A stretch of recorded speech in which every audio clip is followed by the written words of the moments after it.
Yo les continúo bendiciendo, mis queridos hermanos. Hoy seguimos con nuestra serie, La naturaleza divina de Dios en sus hijos. Hoy en el capítulo 2, en su versículo del 17 al 19.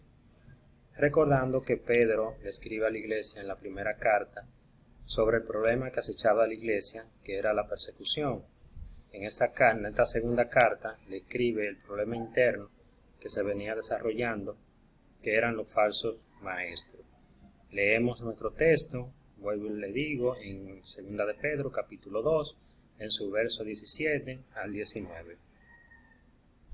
Estos son fuentes sin agua y nubes empujadas por la tormenta, para los cuales la más densa oscuridad está reservada para siempre.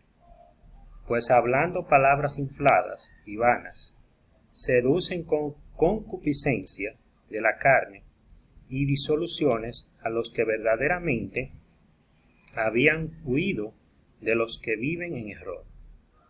Les prometen libertad y son ellos mismos esclavos de corrupción, porque el que es vencido por alguno es hecho esclavo del que lo venció. Aleluya. Entonces, mis queridos hermanos, 2 puntos a tratar en este día, y es mantente firme y solo Cristo salva. Quiero hacerte un breve resumen del capítulo 2, donde Pedro empieza a hablar en todo el capítulo 2 de los falsos maestros y desglosa varios puntos importantes.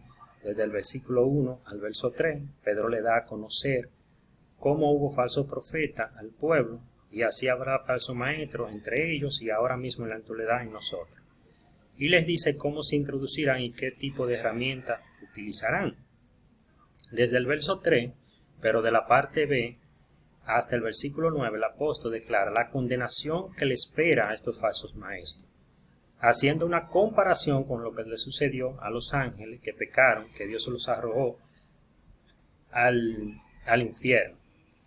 También una comparación cómo pereció por los hombres inicuos e impíos el mundo antiguo, anegado en agua, y guardó a Noé pregonero de justicia junto a su familia. También hace la comparación de que condenó por destrucción a las ciudades de Sodoma y de Gomorra, poniéndola como ejemplo para los que habían de vivir impíamente, y también libró al justo Lot abrumado por la nefanda conducta de los malvados. Desde el versículo 10 hasta el 17 se refiere a la conducta errónea de estos hombres, en que se recrean, cómo están manchados, no se sacian de pecar, cómo sus ojos están llenos de adulterio y cómo son de codiciosos. Desde el versículo 17 al 22 les dice a la iglesia que estos son fuentes sin agua, no hay vida en ellos, sino destrucción e injusticia. En otras palabras, son lobos rapaces vestidos de ovejas, así como lo dijo nuestro Señor Jesucristo en los evangelios. Querido hermano, te digo estas cosas para que tengas cuidado de este tipo de personas, que no caigan en error, sino que estés firme como tú has huido del pecado y te mantengan en lo que tú has aprendido. Como dice en Hebreo, capítulo 2, en su versículo 1 al 4, por tanto, es necesario que con más diligencia atendamos las cosas que hemos oído, no sea que nos deslicemos. ¿De dónde yo debo escuchar y escudriñar? De la fuente más segura que tenemos. ¿Cuál es? La Biblia. Mira lo que dice ahí mismo en la segunda carta de Pedro, pero en su capítulo 1, en su verso 19. Pero también tenemos la palabra profética más segura, a la cual hacer bien estar atento como a una antorcha que alumbra en lugar oscuro, hasta que el día esclarezca y el lucero de la mañana salga en vuestros corazones. Entendiendo primero esto, que ninguna profecía de la Escritura es de interpretación privada, porque nunca la profecía fue atraída por voluntad humana, sino que los santos hombres de Dios hablaron siendo inspirados por el Espíritu Santo. O sea, tenemos la fuente más segura. Tenemos la fuente más segura donde nosotros podemos escuchar y podemos escudriñar, que es la palabra de Dios. No es de interpretación privada, no fue inspirada por hombres, sino inspirada por Dios. Entonces, mi hermano, quiero que te cuides de esta persona que andan predicando doctrina de error. ¿Cómo hago yo para cuidarme de esa doctrina de error? Haciendo lo que dice Segunda de Pedro, capítulo 3, en su versículo 18, en su capítulo 17, pero en el verso 10, en su capítulo 3, en el versículo 17 al 18. Vosotros, amados, sabiendo de antemano, guardaos, no sea que arrastrado por el error de los inicuos, caigáis de vuestra firmeza. Antes bien, crecer en la gracia y el conocimiento de nuestro Señor y Salvador Jesucristo. A Él sea la gloria, la honra, hasta el día de la eternidad. Amén. Entonces, ¿cómo yo me cuido de esta falsa doctrina? Creciendo en la gracia y en el conocimiento de nuestro Señor Jesucristo. O sea, escudriñando las Escrituras, sabiendo más de la vida de Jesús, y que para que Él se manifieste en mi vida y yo pueda crecer hasta llegar a la estatura de varón perfecto. No es lo mismo saber que Jesús es el Hijo de Dios que conocer el Hijo de Dios. No es lo mismo, hermano. Entonces, yo permanezco firme por medio de ese conocimiento en Cristo. Yo debo procurar hacer firme mi vocación, o sea, mi estilo de vida, en el cual Cristo me transformó. ¿Y cómo yo logro esto de hacer firme mi vocación en Cristo? Lo encontramos en la misma segunda carta de Pedro, pero en su capítulo 1, en el verso 5, en su verso 5 al 8, dice: vosotros también, poniendo toda diligencia, por esto mismo, añadí a vuestra fe virtud, a la virtud conocimiento, al conocimiento dominio propio, y al dominio propio paciencia, a la paciencia piedad, a la piedad afecto fraternal, y al afecto fraternal amor. Porque si estas cosas están en vosotros y abundan, no os dejarán estar ociosos ni sin fruto en cuanto al conocimiento de nuestro Señor Jesucristo. Entonces así yo mantengo mi vocación en Cristo, mi estilo de vida en Cristo. No voy a estar ocioso, y mira lo que dice Pedro revelándonos aquí, que por estas cosas están en vosotros y abundan, y no nos dejarán estar ociosos ni sin fruto en cuanto al conocimiento de nuestro Señor Jesucristo. Y dice el versículo 9 del mismo capítulo 1, pero el que no tiene estas cosas tiene la vista muy corta, es ciego, habiendo olvidado la purificación de sus antiguos pecados.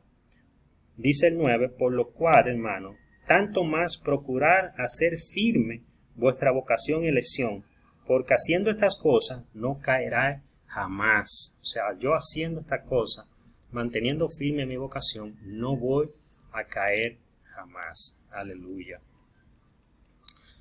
Segundo punto que mencioné a tratar es: solo Cristo liberta. Muchas personas andan pregonando libertad, pero solo Cristo liberta, así como dice Hechos capítulo 4 en su versículo 12, que en ningún otro hay salvación, porque no hay otro nombre bajo el cielo dado a los hombres en que podamos ser salvos.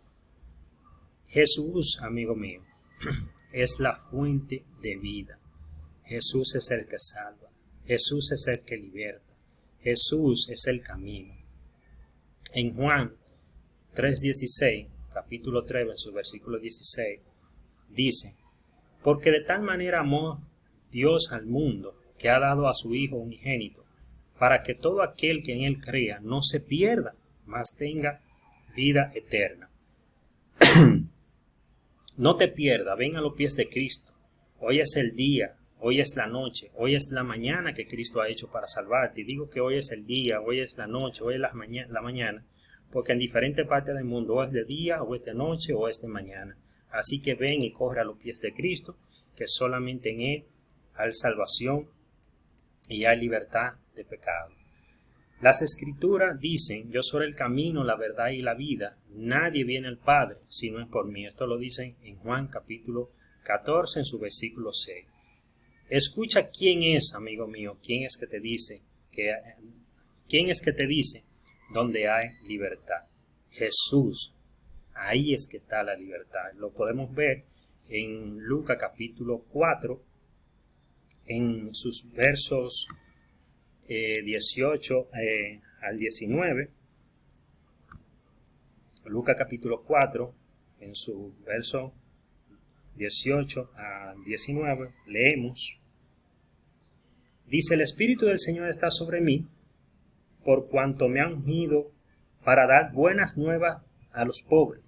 Me ha enviado a sanar a los quebrantados de corazón, a pregonar libertad a los cautivos y vista a los ciegos, a poner en libertad a los oprimidos, a predicar el año agradable al Señor. Entonces, hermano mío, ¿quién fue que vino a dar libertad? Cristo. ¿Quién fue que vino a dar sanidad? Cristo. ¿Quién fue que vino a predicar el año agradable del Señor? Cristo, hermano mío.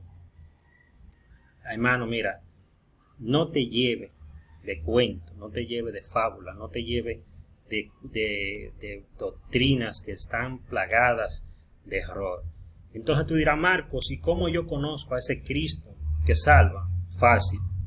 Sigue conectado por estos medios, por estos canales, visita nuestras iglesias, escudriña la Escritura junto con nosotros los viernes, llámanos o escríbenos y con gusto nosotros podremos contactarnos contigo. Quiero concluir con esto diciéndote: no te dejes engañar, tu amigo que eres cristiano, que sigue la sana doctrina. No te dejes engañar de falsos maestros que están vacíos, que están podridos de pecado por dentro, para los cuales está preparada la más densa oscuridad, y no pueden ellos dar palabra de salvación, sino solo tienen perdición en ellos. Por tanto, no pueden ofrecer libertad, porque ellos están cautivos en sus delitos y en pecado, y son esclavos del mismo pecado. Y a ti, hermano, que me escucha, que no conoce a Cristo, ven a los pies de Cristo, y solo Él te salva. Él es el camino verdadero que lleva a la salvación. Ahí leímos varios versículos, Juan 3:16, Juan 14:6, que solo Cristo, Hebreos capítulo 2, solo Cristo, solo en Cristo hay salvación, solo en Cristo hay redención. No te lleve de cuento de camino. Así que Dios te bendiga, Dios te guarde y sigue conectado en esta serie, la naturaleza divina de Dios en sus hijos, para que esa misma naturaleza, como se hizo efectiva en mí, se haga en ti. Dios te bendiga.